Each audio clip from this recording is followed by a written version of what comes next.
Assalamualaikum warahmatullahi wabarakatuh. Perkenalkan, nama saya Raffi Maulana. Saya dari kelas B dengan nomor pokok mahasiswa 227002005.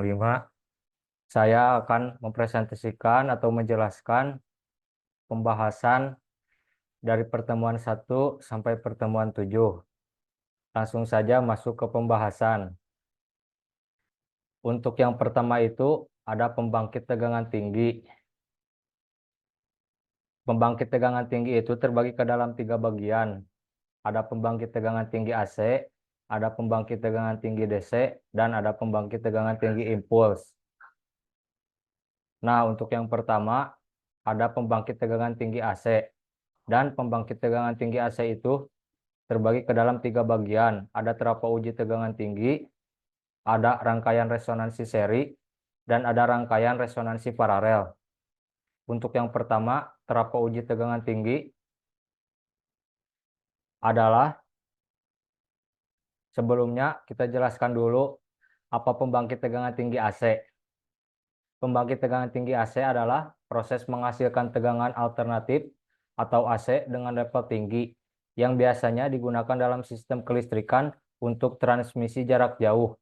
Tegangan tinggi AC diperlukan untuk mengurangi rugi-rugi daya saat listrik ditransmisikan, sehingga memungkinkan pengiriman energi yang efisien dari pembangkit listrik ke konsumen.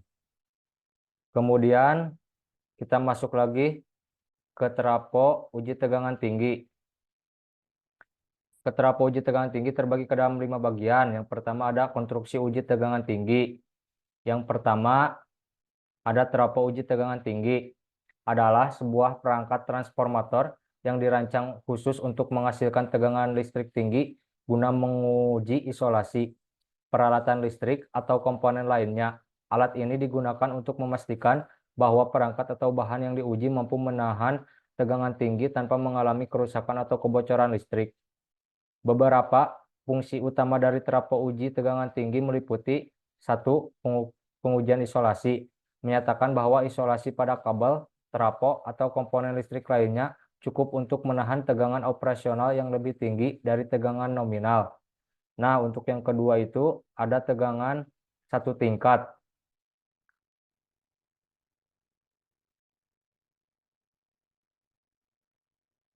Rangkaian 1 tingkat. Untuk uji tegangan rangkaian 1 tingkat ini, atau yang sering disebut sebagai rangkaian transformator 1 tingkat, adalah rangkaian transformator sederhana yang terdiri dari 2 kumparan utama, yaitu pertama kumparan primer. Kumparan ini terhubung ke sumber tegangan input.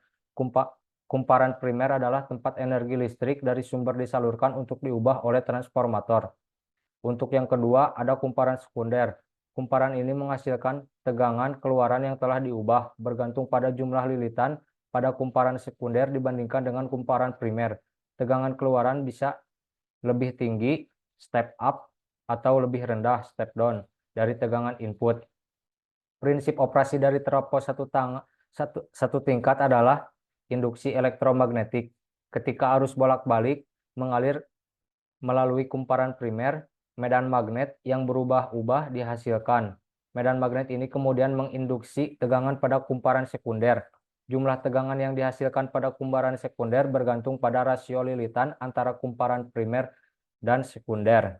Nah, untuk yang ketiga ini ada rangkaian pengganti terapot. Rangkaian pengganti terapot adalah model matematis atau rangkaian ekivalen yang mempresentasikan transformator dalam bentuk elemen-elemen dalam rangkaian listrik seperti resistansi, reaktansi, dan sumber tegangan. Rangkaian pengganti ini digunakan untuk mempermudah analisis performa dan karakteristik transformator, khususnya dalam kaitannya dengan rugi-rugi daya, penurunan tegangan, dan aliran dalam sistem listrik. Untuk yang keempat ada rangkaian bertingkat. Rangkaian bertingkat terapot atau sering disebut dengan transformator bertingkat adalah rangkaian transformator yang terdiri dari lebih dari 1 tingkat transformator yang dirangkai secara seri atau paralel untuk mencapai tegangan atau arus yang lebih tinggi atau lebih rendah dari apa yang dapat dicapai oleh 1 transformator tunggal. Rangkaian ini biasanya digunakan dalam aplikasi tegangan tinggi, seperti pada sistem transmisi listrik atau aplikasi industri. Kemudian yang terakhir ada reaktansi hubungan singkat trafo uji bertingkat.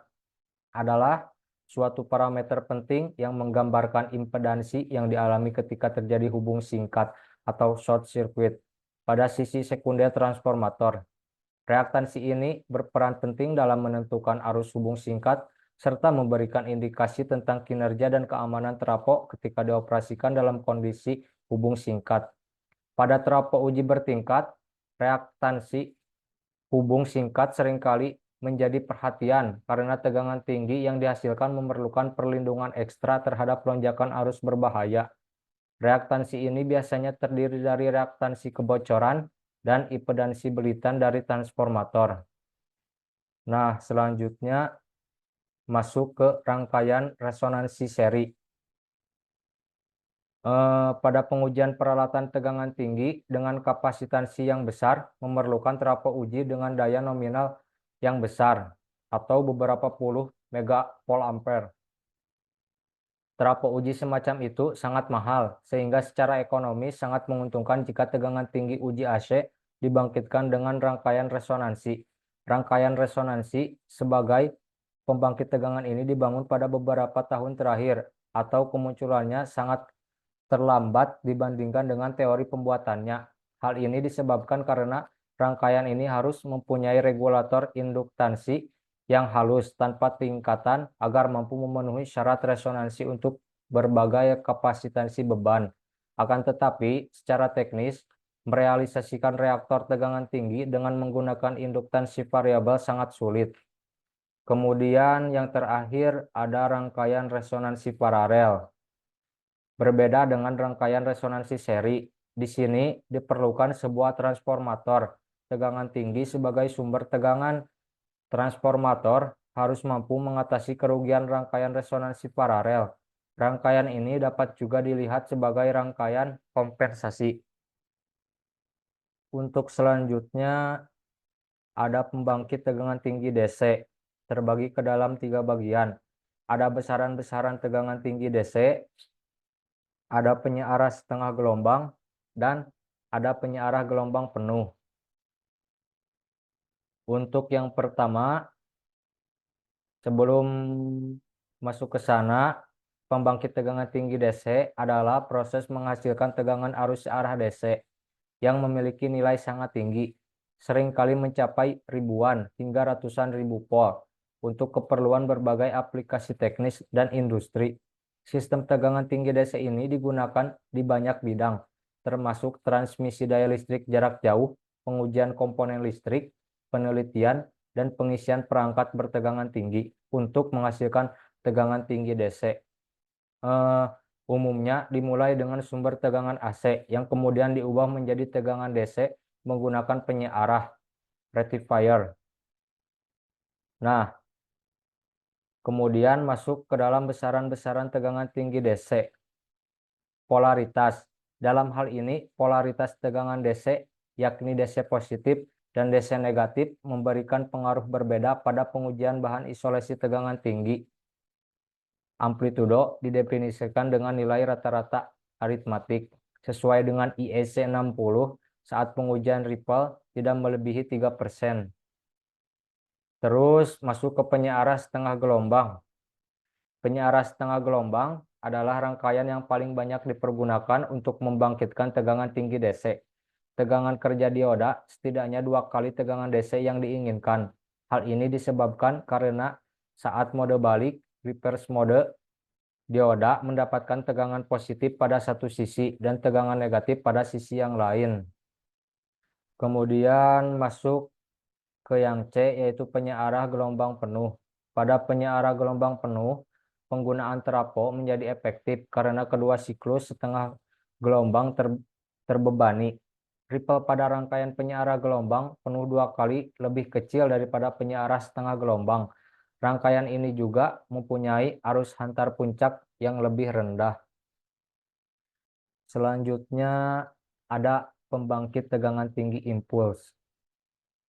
Untuk pembangkit tegangan tinggi impuls adalah proses menghasilkan tegangan impuls yang memiliki karakteristik lonjakan cepat diikuti oleh peluruhan dalam waktu yang singkat.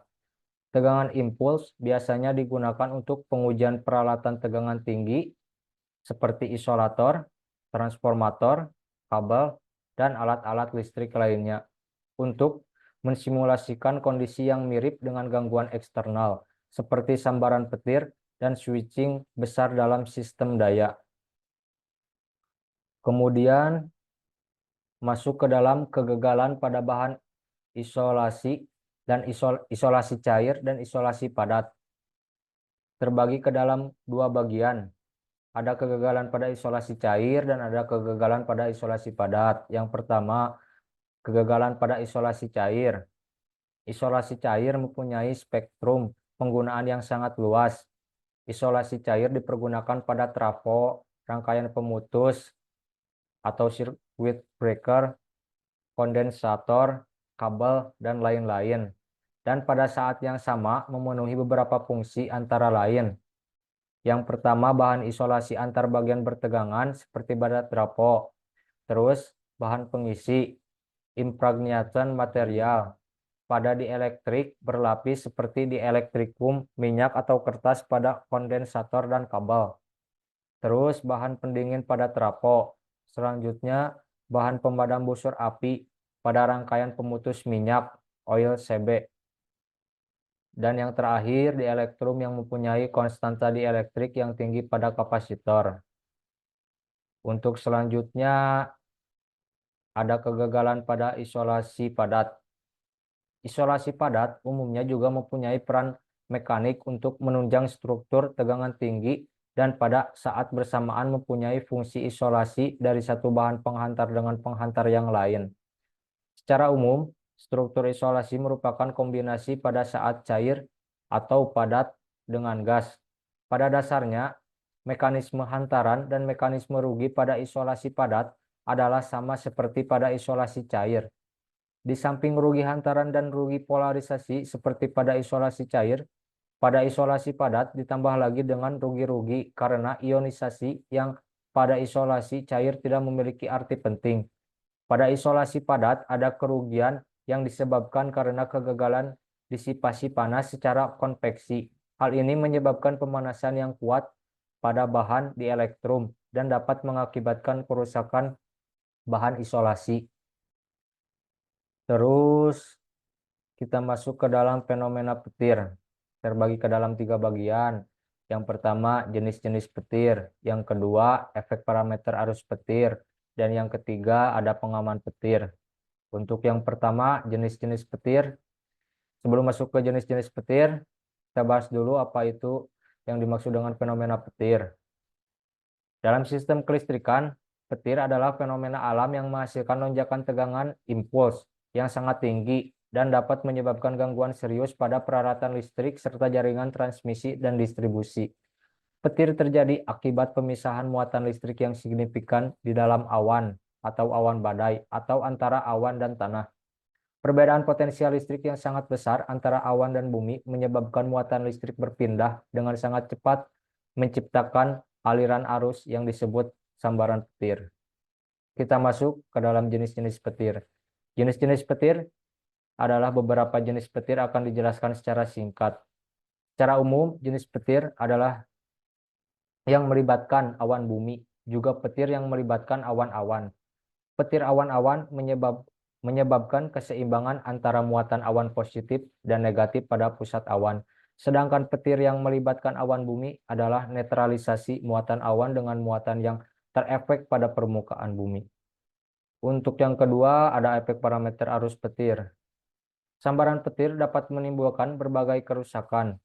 Untuk mengurangi kerusakan akibat sambaran petir ini, maka orang berusaha membuat sistem penangkap petir yang cocok sehingga bangunan, peralatan, dan penghantar terhindar dari pengaruh sambaran petir. Dari berbagai karakteristik arus petir, 4 parameter penting menjadi pertimbangan untuk teknik perlindungan terhadap petir. Untuk yang pertama, nilai arus maksimum, terus ada muatan arus petir, selanjutnya ada energi spesifik arus petir.